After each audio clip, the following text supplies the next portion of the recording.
સમગ્ર ગુજરાતના સસ્તા અનાજની દુકાનોવાળા વેપારીઓએ સરકાર સામે બાયો ચડાવી. હવે ગુજરાતમાં નગરપાલિકાઓ તેમજ ગ્રામ પંચાયતની ચૂંટણીના એંધાણ વર્તાઈ ગયા છે. ત્યારે ઠાસરા તાલુકાના સસ્તા અનાજ કરિયાણાવાળા એટલે કે દીનદયાળ કરિયાણાવાળા વેપારીઓએ સરકાર સામે બાયો ચડાવી. ઠાસરા તાલુકામાં આશરે 73 જેટલી સસ્તા અનાજની દુકાનો ગત વર્ષે 22/8/2023ના સરકારે તેમની વ્યાજબી પાયાની માંગો માટે હકારાત્મક વલણ અપનાવતા તેમણે આંદોલન સમેટી લીધું હતું. સરકારે બાંયધરી આપી હતી કે તમારી માંગો થોડા સમયમાં પૂર્ણ થશે, પરંતુ 1 વર્ષ થવા છતાં આ માંગો પૂર્ણ ન થતાં ફરીવાર સરકાર સામે મેદાને. Reporter Chirag Patel, India 24 news, Kheda.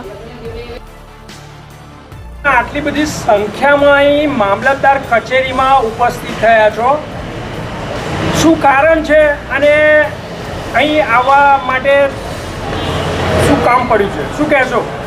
અમે ઠાસરા તાલુકા પંડિત દીનદયાળ ગ્રાહક ભંડાર એસોસિએશન તરફથી વ્યાજબી ભાવના દુકાનદારોથી આજથી 1 વર્ષ પહેલાં સરકારશ્રીની અમારા પ્રશ્નોની રજૂઆત અમારા ગુજરાત રાજ્યના એસોસિએશન પ્રહલાદભાઈ મોદી સાહેબ દ્વારા તે વખતે અમે હડતાલ કરેલી હતી.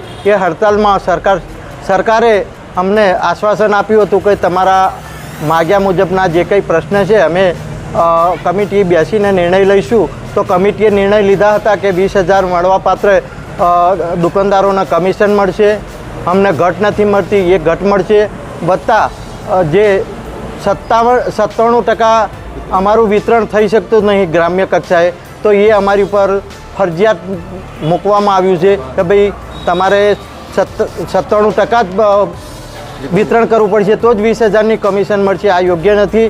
બધા અમે સરકારશ્રીની તમામ યોજનાઓમાં મદદરૂપ થઈએ છીએ. અમે સરકારનો એક હિસ્સો હોઈએ. એ રીતે ચૂંટણી હોય, KYC હોય કે કોઈ પણ ગ્રામ્ય પ્રશ્ન હોય તો અમે ખભે ખભો મિલાવી તાલુકાના મામલતદારશ્રી અને સરકારશ્રીના પ્રતિનિધિ ચૂંટાયેલા પાંખના હોદ્દેદારોને તમામનો સહયોગ આપીએ છીએ.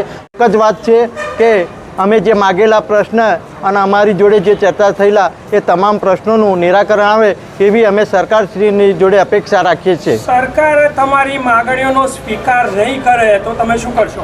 સરકારશ્રી અમારી માગણીઓનો સ્વીકાર નહીં કરે તો અમે 1 ઓક્ટોબરથી ગાંધી ચીંધ્યા માર્ગે સરકારશ્રીની સામે આંદોલન અને જે આવનાર તહેવારોમાં કાર્ડધારકોને અને ગ્રામજનોને મુશ્કેલી ના પડે તેની જવાબદારી એ સરકારશ્રીની રહેશે.